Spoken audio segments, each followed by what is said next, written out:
Glimpse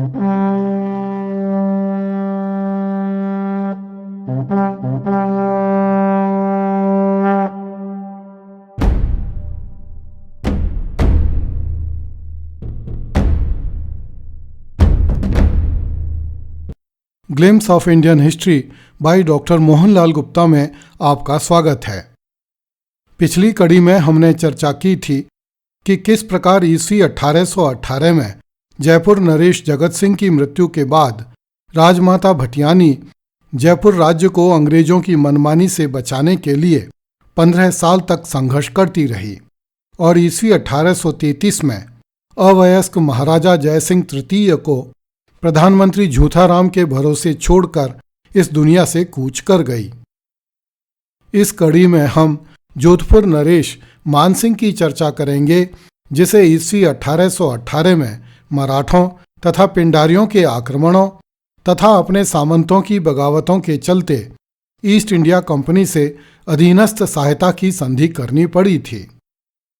क्षेत्रफल की दृष्टि से मारवाड़ रियासत अर्थात जोधपुर रियासत राजपूताने की सबसे बड़ी रियासत थी तथा भारतवर्ष की देशी रियासतों में इसका तीसरा स्थान था।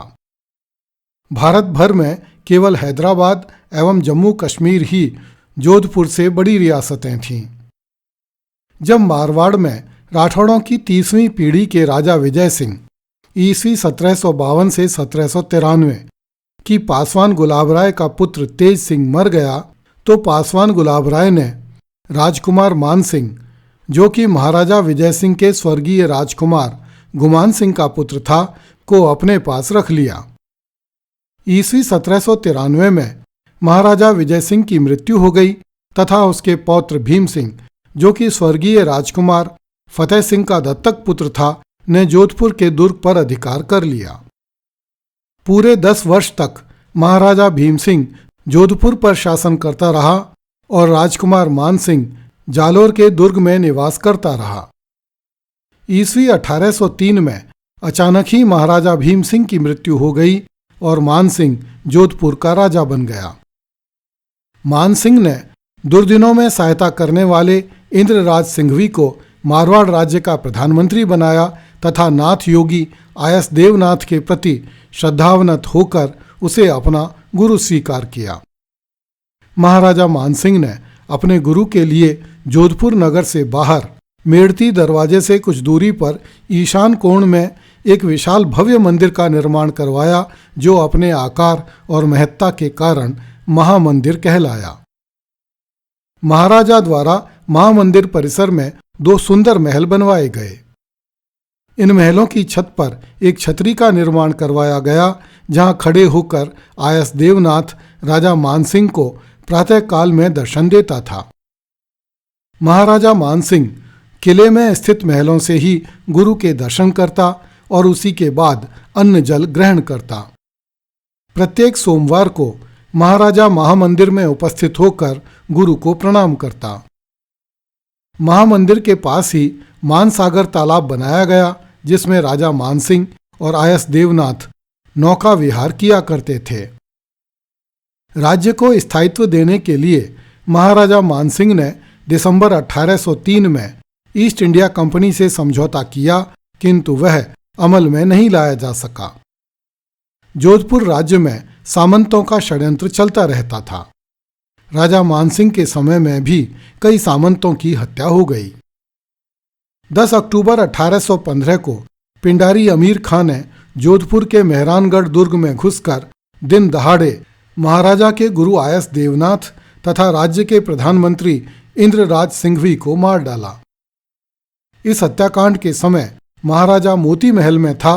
वह तुरंत ही तलवार लेकर दुष्टों का सिर काटने के लिए चल पड़ा, किंतु सरदारों ने राजा को वहीं पर रोक लिया ताकि कोई अनहोनी नहीं हो जाए। इंद्रराज सिंघवी की सेवाओं को देखते हुए राजा ने उसकी शव यात्रा मेहरानगढ़ दुर्ग के मुख्य मार्ग से ले जाने की आज्ञा दी। यह अधिकार केवल राजा, रानी एवं राजकुमारों को ही मिलता था। अपने प्रधानमंत्री इंद्रराज सिंघवी और गुरु आयस देवनाथ की हत्या हो जाने के बाद महाराजा मानसिंह राज्य कार्य से उदासीन रहने लगा। उसने इंद्रराज के भाई गुलराज को दीवान बनाया, किंतु 4 अप्रैल 1817 को नए दीवान गुलराज सिंघवी की भी हत्या हो गई। इस पर 19 अप्रैल 1817 को आईएस भीमनाथ के कहने पर महाराजा मानसिंह ने राज्य कार्य अपने 17 वर्ष के राजकुमार छत्रसाल सिंह को सौंप दिया, किंतु राजकुमार से राज्य की रक्षा होना संभव न जानकर ईस्वी 1818 में महाराजा मानसिंह ने ईस्ट इंडिया कंपनी से दूसरा समझौता किया, जिसके अनुसार जोधपुर रियासत अंग्रेजी शासन के संरक्षण में चली गई। इस संधि की शर्तें इस प्रकार थीं। ईस्ट इंडिया कंपनी और महाराजा मानसिंह तथा उसके वंशजों के बीच मैत्री, सहकारिता तथा स्वार्थ की एकता सदैव पीढ़ी दर पीढ़ी स्थापित रहेगी और एक पक्ष के मित्र तथा शत्रु दूसरे पक्ष के मित्र एवं शत्रु माने जाएंगे। अंग्रेज सरकार जोधपुर राज्य और मुल्क की रक्षा करने का जिम्मा लेती है। महाराजा मानसिंह तथा उसके उत्तराधिकारी अंग्रेज सरकार का बड़प्पन स्वीकार करते हुए उसके अधीन रहकर उसका साथ देंगे और दूसरे राजाओं अथवा रियासतों के साथ किसी प्रकार का संबंध नहीं रखेंगे। अंग्रेजी सरकार को बताए बिना और उसकी स्वीकृति प्राप्त किए बिना महाराजा तथा उसके उत्तराधिकारी किसी अन्य राजा अथवा रियासत से कोई अहदनामा नहीं करेंगे, परंतु अपने मित्रों एवं संबंधियों के साथ उनका मित्रतापूर्ण पत्र व्यवहार पूर्ववत जारी रहेगा। महाराजा तथा उसके उत्तराधिकारी किसी पर ज्यादती नहीं करेंगे। यदि दैव योग से किसी से कोई झगड़ा खड़ा हो जाएगा तो वह मध्यस्थता तथा निर्णय के लिए अंग्रेज सरकार के सम्मुख पेश किया जाएगा। जोधपुर राज्य की तरफ से सिंधिया को प्रतिवर्ष दिया जाने वाला 1,08,000 रुपये खिराज अब सदा अंग्रेज सरकार को दिया जाएगा। अंग्रेजी सरकार इकरार करती है कि सिंधिया अथवा अन्य कोई खिराज का दावा करेगा तो अंग्रेज सरकार उसके दावे का जवाब देगी। जोधपुर राज्य को अंग्रेजी सरकार की सहायता के लिए 1,500 सवार देने होंगे। जब भी आवश्यकता पड़ेगी राज्य के भीतरी प्रबंध के लिए सेना के कुछ भाग के अतिरिक्त शेष सब सेना महाराजा को अंग्रेजी सेना का साथ देने के लिए भेजनी होगी। महाराजा तथा उसके उत्तराधिकारी अपने राज्य के खुद मुख्तार रईस रहेंगे और उनके राज्य में अंग्रेजी हुकूमत का हस्तक्षेप होगा। ये शर्तें एवं संधि दिल्ली में लिखी गई और इस पर चार्ल्स मेटकाफ, व्यास बिशनराम और व्यास अभय राम ने हस्ताक्षर किए। संधि में प्रावधान किया गया कि यह संधि जोधपुर के युवराज महाराज कुमार छत्र सिंह एवं महाराजा मानसिंह तथा गवर्नर जनरल की स्वीकृति के पश्चात 6 माह के भीतर लागू हो जाएगी।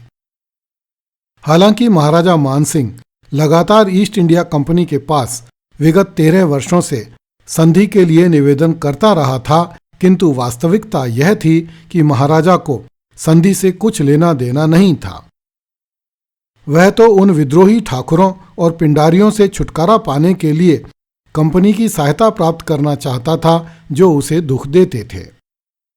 बाद में संधि की शर्तों की पालना करने से बचने के लिए महाराजा मानसिंह ने पागल होने का नाटक कर लिया। जब ब्रिटिश पॉलिटिकल एजेंट महाराजा के दरबार में आता तो महाराजा इस तरह का दिखावा करता जैसे वह किसी को पहचानता ही नहीं है। जब पॉलिटिकल एजेंट महाराजा से कहते कि वह कंपनी सरकार से हुई शर्तों की पालना नहीं कर रहा है तो महाराजा भावशून्य हो जाता अथवा इस तरह का प्रदर्शन करता मानो उसे किसी संधि के बारे में पता नहीं है। एक बार एक चारण कवि महाराजा मानसिंह के दरबार में आया तो महाराजा मानसिंह कवि के सम्मान में उठकर खड़ा हो गया और उसकी बाह पकड़कर उसे अपने पास बैठाया। यह देखकर पॉलिटिकल एजेंट ने महाराजा मानसिंह से कहा कि यदि महाराजा साहब किसी को पहचानते ही नहीं हैं तो वे कवि के सम्मान में उठकर कैसे खड़े हो गए। इस पर महाराजा ने हंसकर जवाब दिया कि हम पागल अवश्य हुए हैं, किंतु इतने पागल भी नहीं हुए हैं कि चारणों को न पहचानें। जब इस तरह की बातें आए दिन होने लगीं तो अंग्रेज अधिकारी समझ गए कि महाराजा पागल नहीं हुआ है, वह संधि की शर्तों से बचने के लिए पागल होने का दिखावा कर रहा है। अगली कड़ी में देखिए, कबूतर पर गोली चलाने वाले हमारे राज्य में नहीं रह सकते। कृपया इस चैनल को लाइक, सब्सक्राइब एवं शेयर करें तथा नोटिफिकेशन का आइकन ऑन करें ताकि आपको चैनल पर अपलोड होने वाली नई वीडियो की जानकारी तुरंत मिल सके। जय हिंद।